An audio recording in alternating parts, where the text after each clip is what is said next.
Olá, queridos, graça e paz.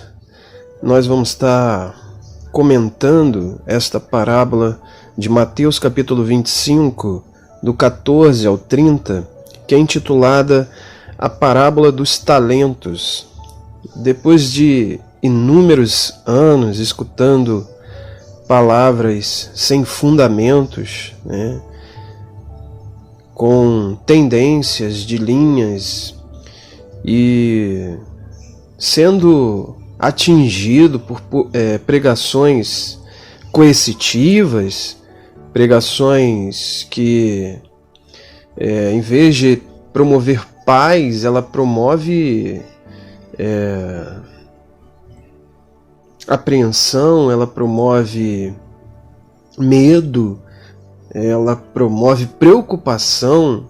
O Evangelho é boa nova, o Evangelho é boa notícia, ele não pode promover, ou seja, o Evangelho jamais, o verdadeiro Evangelho jamais vai promover na vida daquele que o ouve, que está sendo resgatado por ele, uma coerção, porque o princípio do Evangelho é o amor. Então, durante muitos anos, dentro de um templo religioso, escutando pregações em cima desse texto que você devia fazer para ser salvo, tá vendo? Porque você não está fazendo, você vai para o inferno. Quantas vezes escutei muitas coisas em cima desse texto, em cima desta parábola.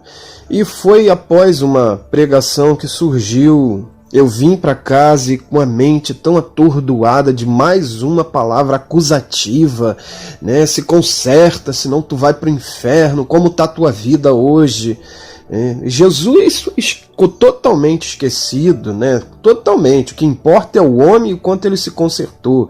Então, depois de uma pregação dessa, mais uma pregação dessa, eu vim para casa e formulei esse texto que é argumentando os talentos. Eu vou ler o texto, preciso ler o texto para vir à nossa memória, e logo depois estarei expondo aquilo que Deus me mostrou através de seu Espírito Santo em cima desta palavra, um entendimento claro.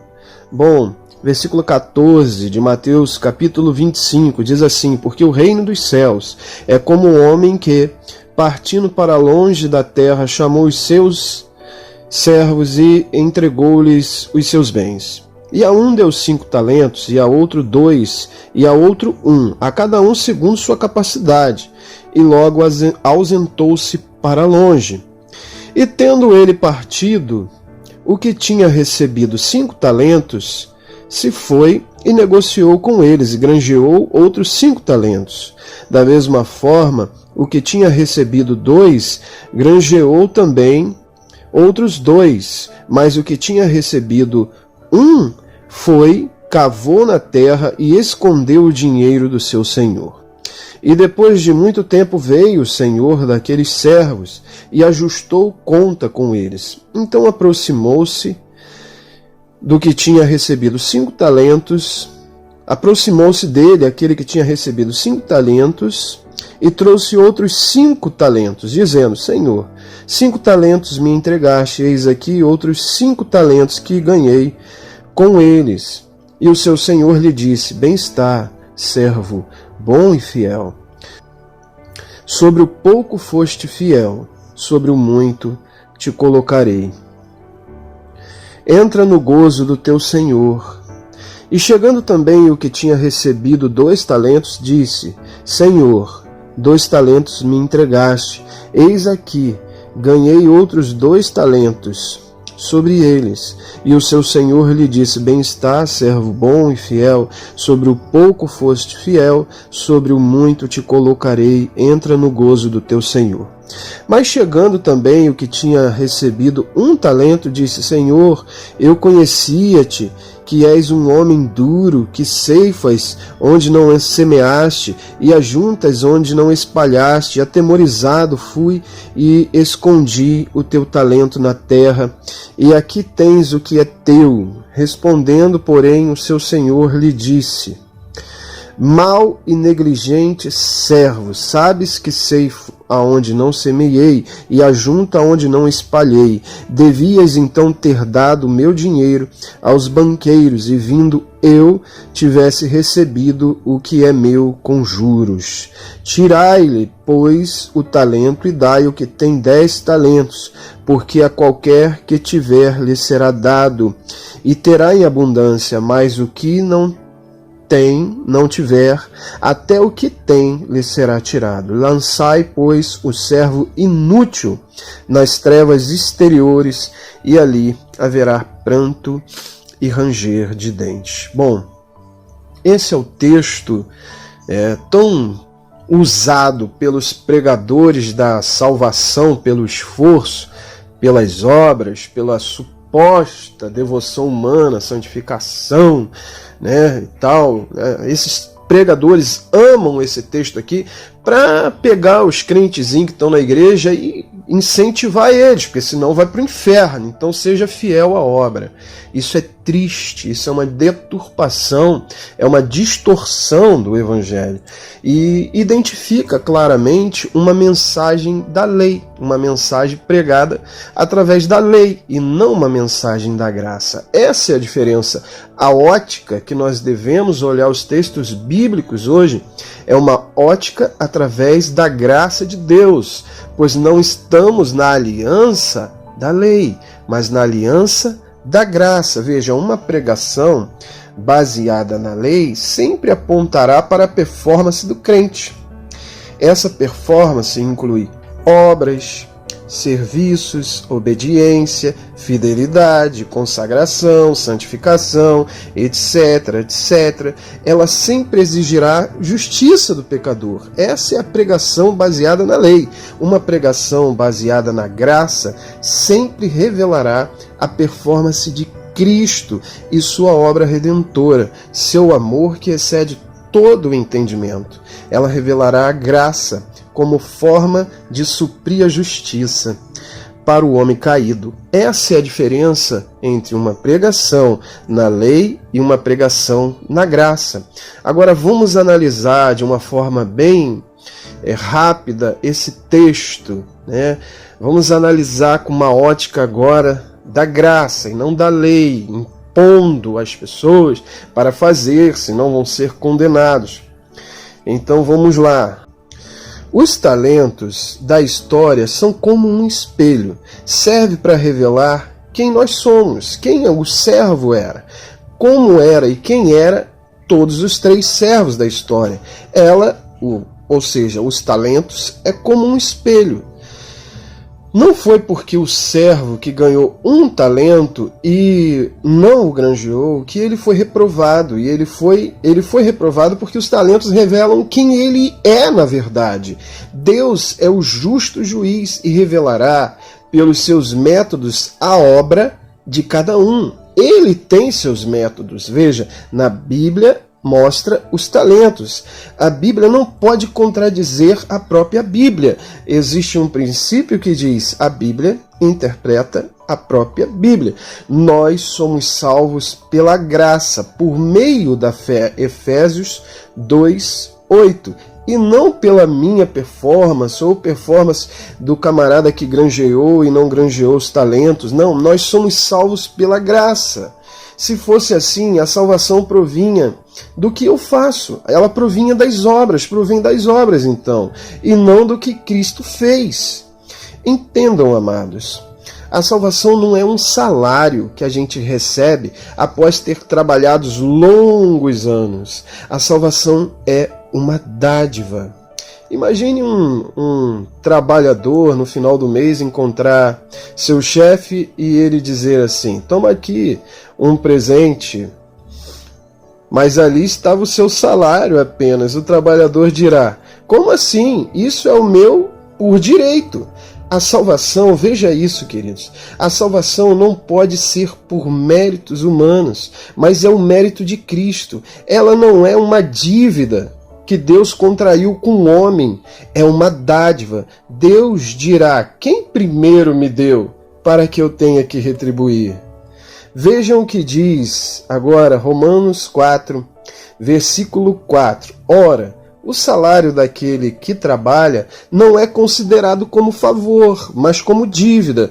Todavia, ao que não trabalha, mas crê em Deus, que justifica o ímpio, sua fé lhe é imputada ou creditada como justiça. Analisando o texto, veja, ou porém analisando nós mesmos, porém tudo o que eu faço revela quem verdadeiramente eu sou, assim como o texto. Conhece as árvores por seus frutos, logo os frutos existem para saber quem é a árvore, ou quem eu sou, na analogia, na tipologia.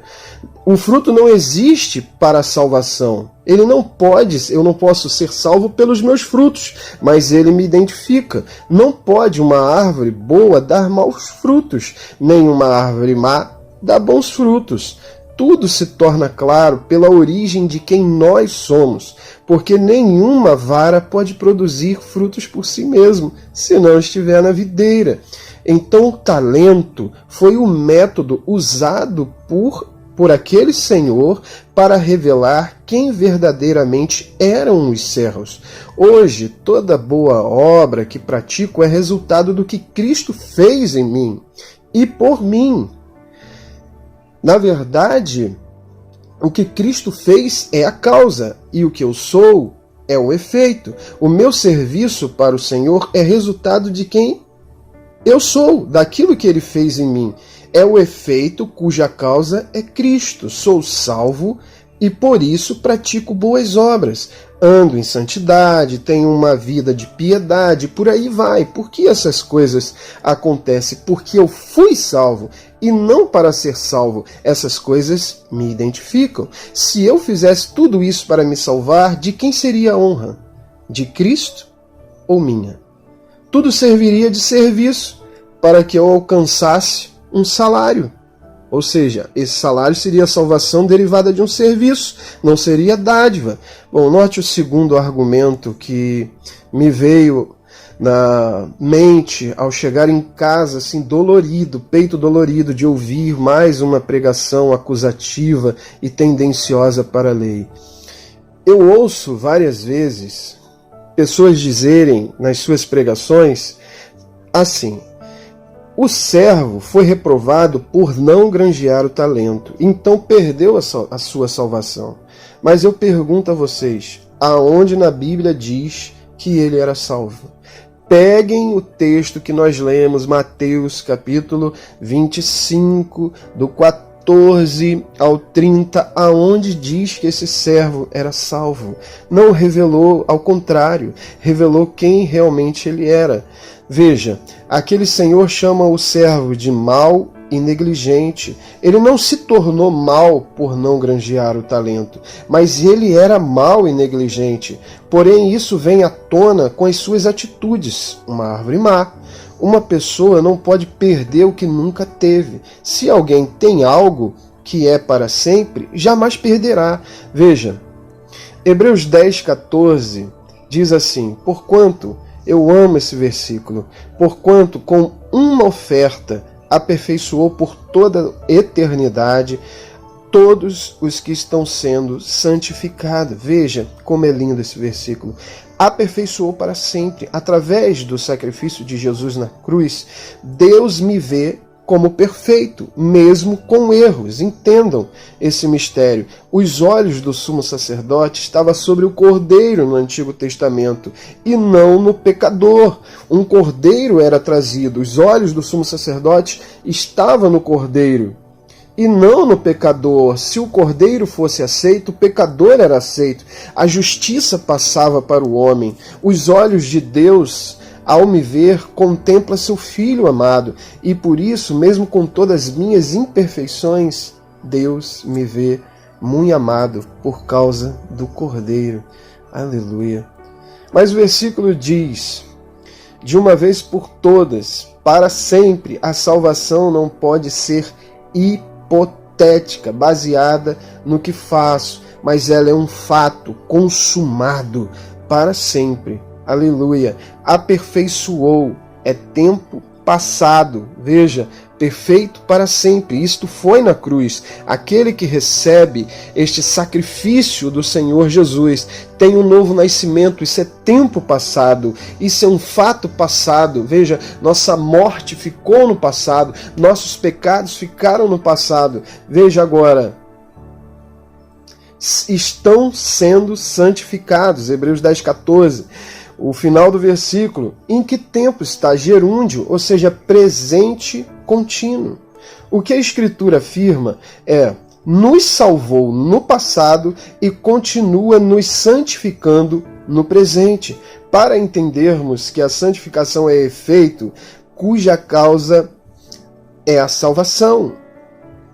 Para que possamos entender que a santificação é o efeito cuja causa é a salvação. 2 de Timóteo foi um dos textos que eu escrevi. 2 Timóteo nos ajuda ainda mais a entender esse pensamento. Ele diz assim, 2 Timóteo 1:9, pois ele nos salvou, veja, tempo passado, e nos chamou com uma santa vocação, em virtude das nossas obras. Veja, não em virtude de nossas obras, mas em função da sua própria determinação e graça. Esta graça nos foi outorgada em Cristo Jesus desde os tempos passados. Bom, eu escrevi, queridos, esse pensamento, esse argumento contra todo tipo de palavra que se é pregada em cima de um texto tão lindo, que expressa maravilhosamente aquele que realmente é do Senhor Jesus. Porque toda obra se revelará. Tudo aquilo que o homem faz, a Bíblia diz em oculto, será colocado a público para que todos vejam. Haverá um julgamento. Veja, esse texto de forma nenhuma está dizendo que esse homem foi para o inferno porque ele não granjeou os talentos, ou seja, pelas suas obras. Na verdade, os talentos, ou seja, aquele um talento, revelou quem ele era. E Deus é o justo juiz. A verdade é que hoje nós descansamos numa obra consumada de Jesus Cristo e não no meu trabalho.